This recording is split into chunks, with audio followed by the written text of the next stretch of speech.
ഇപ്പോഴത്തെ കാര്യം പറ്റി നോക്കുകയാണെങ്കിൽ ഒന്നും പറയാൻ പറ്റാത്തൊരു പരിസ്ഥിതി. കഴിഞ്ഞാലും ഇതിനൊക്കെ മോശമായിരുന്നു. ഇടവപ്പാതി അങ്ങ് തുറന്നല്ല, എന്തെങ്കിലും 2 മഴ കിട്ടിയില്ലെന്ന് വരട്ടെ, നമ്മുടെ കാര്യം ആകെ കശക. കഴിഞ്ഞ വർഷം തന്നെ ഇരട്ടിയാവും. ആ അങ്ങനെ തലകുളം സാറേ, ഞാൻ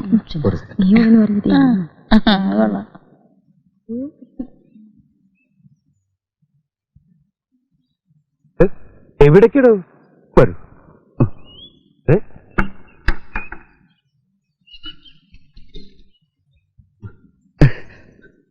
ആ ഡോക്ടർ എന്നെ ചതിച്ചു. സ്ത്രീകളുടെ മനഃശാസ്ത്രത്തെ പറ്റി കത്തയച്ചിട്ട് ഇതുവരെ ഒരു മറുപടിയും വന്നില്ല. എന്റെ മനസ്സ് കിടന്ന് പെടുകയാണ് സർ. ആദ്യ രാത്രിയിലേക്ക് കടക്കാൻ ഇനി ഇതാ ഏതാനും മണിക്കൂറുകൾ മാത്രം. ഈ രാത്രി പൊളിഞ്ഞാൽ എല്ലാം പൊളിഞ്ഞു. സാർ എന്നെ ഉപദേശിച്ചേ പറ്റൂ. പൊതുരംഗത്തിൽ ഞാൻ എഴുതാറുള്ള സുരഭി മോഹങ്ങൾ എന്ന നോവലൊന്ന് വായിച്ചോളൂ. ആദ്യ രാത്രി കലക്കാം. സർ, വായിച്ചു പഠിക്കാനൊന്നും ഇനി സമയമില്ല. ഒരു എഴുത്തുകാരൻ എന്ന് പറഞ്ഞാൽ മനുഷ്യ മനസ്സെടുത്ത് അമ്മാനമാടുന്നവൻ എന്നാണ് അർത്ഥം. എത്രയെത്ര സ്ത്രീ മനസ്സുകളെ ഞാൻ കീറി മുറിച്ചിരിക്കുന്നു. എന്റെ ഏതെങ്കിലും ഒരു സൃഷ്ടി തനിക്ക് വായിക്കായിരുന്നില്ലേ? അതൊക്കെ പിന്നെ വായിക്കാം. സാർ ഇത് പറ. പോട്ടെ, സാറിന്റെ ആദ്യ രാത്രി എങ്ങനെയായിരുന്നു?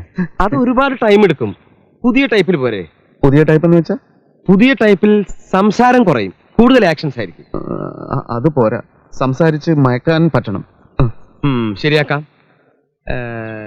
ഞാൻ ചില ടെക്നിക്കുകൾ പറയാം. കിടമുറി എങ്ങനെയാ? പൂക്കളും മാലകളൊക്കെ ഉണ്ടല്ലോ. ഒന്നുമില്ല. അത് വേണം, പെട്ടെന്ന് അലങ്കരിക്കണം. എടോ, ഈ പൂവെന്ന് പറയുന്നത് പ്രേമത്തിന്റെ ഒരു സിമ്പിളാണ്. നീ ഒരു പൂവും കയ്യിലേന്തി ജനാല കമ്പികളിൽ പിടിച്ച് വിദൂരതയിലേക്ക് നോക്കി നിൽക്കണം. ജനലിലൂടെ വിദൂരത കിട്ടില്ല, അപ്പുറത്ത് മതിലാണ്. അപ്പൊ മതിലുമ നോക്കിയാൽ മതി. എന്തായാലും പുറത്തേക്ക് നോക്ക്. ഓ, കിടപ്പുമുറിയുടെ വാതിൽ ചാരിയിരിക്കണം, കുറ്റിയിടരുത്. അവൾ നമ്രമുഖിയായി വാതിൽ പാളികൾ തുറന്ന് ഒരു ഗ്ലാസ് പശുവും പാലുമായി മന്ദം മന്ദം കടന്നു വരും. നീ തിരിഞ്ഞു നോക്കാതെ പറയണം, വരൂ കുട്ടി, കടന്നു വരൂ. നമ്മുടെ നിർണായകമായ ആദ്യ രാത്രിയിലേക്ക് കടന്നു വരൂ. അവൾ വരും, പാൽ ഗ്ലാസ് നീട്ടും. ഗ്ലാസ് വാങ്ങുമ്പോൾ അവളുടെ വിരൽ തുമ്പുകളിൽ മൃദുവായിട്ടൊന്ന് സ്പർശിക്കണം. അത്ര പെട്ടെന്ന് സ്പർശനം വേണോ? അത്ര പെട്ടെന്ന് സ്പർശനം വേണ്ടി വരും. ഞാൻ പറയുന്നത് കേട്ടാ മതി. പാല് പാതി കുടിച്ച് അവൾക്ക് നീട്ടണം, അവൾ കുടിക്കട്ടെ. പിന്നെ ഗംഭീരമായിട്ടൊന്ന് പുകഴ്ത്തണം. ഈ സാരിയും ബ്ലൗസും കുട്ടിക്ക് എന്ത് നന്നായി ചേരുന്നു. കുട്ടി സുന്ദരി ആയതുകൊണ്ടാണ് ഇതിന്റെ നിറം ഇത്ര മനോഹരമായി തോന്നുന്നത്. പുകഴ്ത്തലിൽ വീഴാത്ത ഒരു സ്ത്രീയും ഇതുവരെ ഈ ലോകത്തിൽ ജനിച്ചിട്ടില്ല. അതുപോട്ടെ, നിനക്കൊരു പാട്ട് പാടാൻ പറ്റുമോ? പാടുകയും വരയ്ക്കുകയും ചെയ്യുന്ന ചില കോന്തന്മാരെ സ്ത്രീകൾ വല്ലാതെ കയറി അങ്ങ് പ്രേമിക്കും. എന്താ, പാടിക്കൂടെ? അത്യാവശ്യമാണെങ്കിൽ ആണ്. ഒരു സാമ്പിൾ നോക്കട്ടെ, പാട്. ഏതാ പാടണ്ടേ? ഏതെങ്കിലും ഒരെണ്ണം പാട്. ഒരു നല്ല പാട്ട് പാടല്ലേ? ആ. മറ്റൊരു സീതയെ കാട്ടിലെ കയക്കുന്നു ദുഷ്ടനാം ദൂർവിധി വീണ്ടും.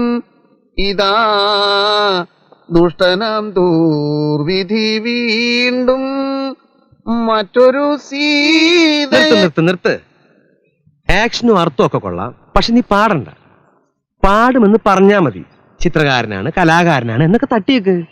പിന്നെ നീ നിന്റെ ഗുണഗണങ്ങളൊക്കെ പറ. പുകവലിക്കില്ല, മദ്യപിക്കില്ല, മതി, ഇത്രയും മതി. സക്സസ്. എനിക്കിതൊക്കെ ഒറ്റക്ക് പറയാൻ പറ്റുമോ? എനിക്കൊരു ധൈര്യം കിട്ടുന്നില്ല. എന്നാ പിന്നെ ഞാനും കൂടി വരാം.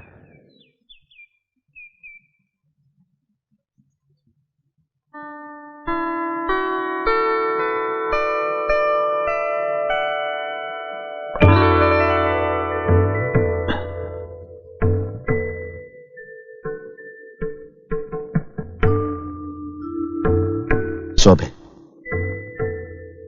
ഞാനൊരു കലാകാരനാണ്, ചിത്രകാരനാണ്, നന്നായി പാടുകയും ചെയ്യും. പക്ഷെ ഇപ്പൊ പാടുന്നില്ല. അമ്മയും തങ്കമണിയൊക്കെ കേട്ടാ മോശല്ലേ? അല്ലേ ശോഭെ? പറയൂ.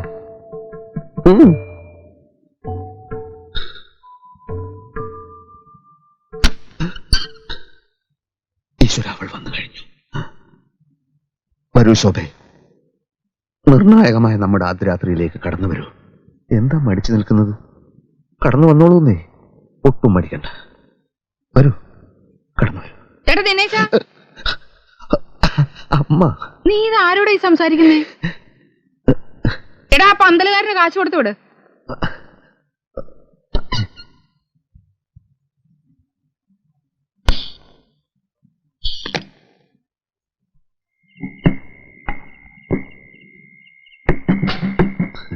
നിങ്ങൾ വെയിറ്റ് ചെയ്യുന്ന കാര്യം ഞാൻ അറിഞ്ഞില്ല കേട്ടോ. എത്രയാ? 250.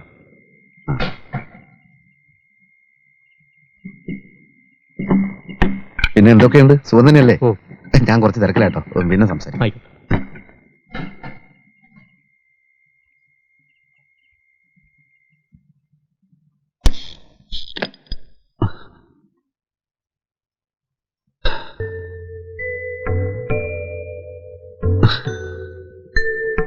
അന്ന് പെണ്ണ് കാണാൻ വന്നപ്പോ ശോഭ ഉടുത്തിരുന്ന പച്ച സാരിയും നീല ബ്ലൗസും എന്തു നല്ല ചേർച്ചയായിരുന്നു.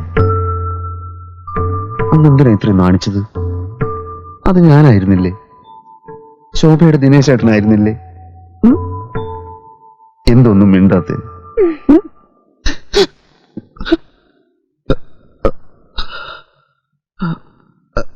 ഞാൻ ഈയിടെ കണ്ട ഒരു നാടകത്തിലെ ചില സംഭാഷണങ്ങൾ ഓർക്കുകയായിരുന്നു.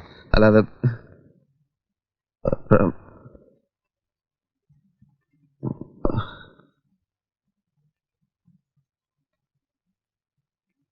ചെറുപ്പം മുതൽ പൂക്കൾ എനിക്ക് വലിയ ഇഷ്ടമാണ്. അല്ലാതെ വേറെ ആരും പറഞ്ഞിട്ടല്ല ഈ മാലയൊക്കെ ഇവിടെ തൂക്കിയത്.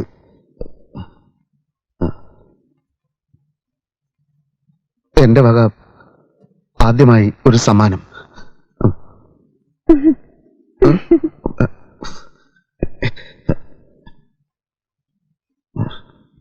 പിന്നെ പാലിന്റെ കാര്യം എന്തായി? ഒരു ഗ്ലാസ് പശുവും പാൽ? അല്ലേ വേണ്ട, ഇനിയിപ്പോ ലേറ്റ് ആയി പോയി. എല്ലാരും ഉറങ്ങിക്കാണും. ആദ്യ രാത്രി എന്ന് പറഞ്ഞാല് എനിക്കൊരു പേടിയുമില്ല. എന്തിനാ പേടിക്കുന്നത്? ശോഭക്ക് പേടിയുണ്ടോ? എന്ത് പേടിക്കാനല്ലേ?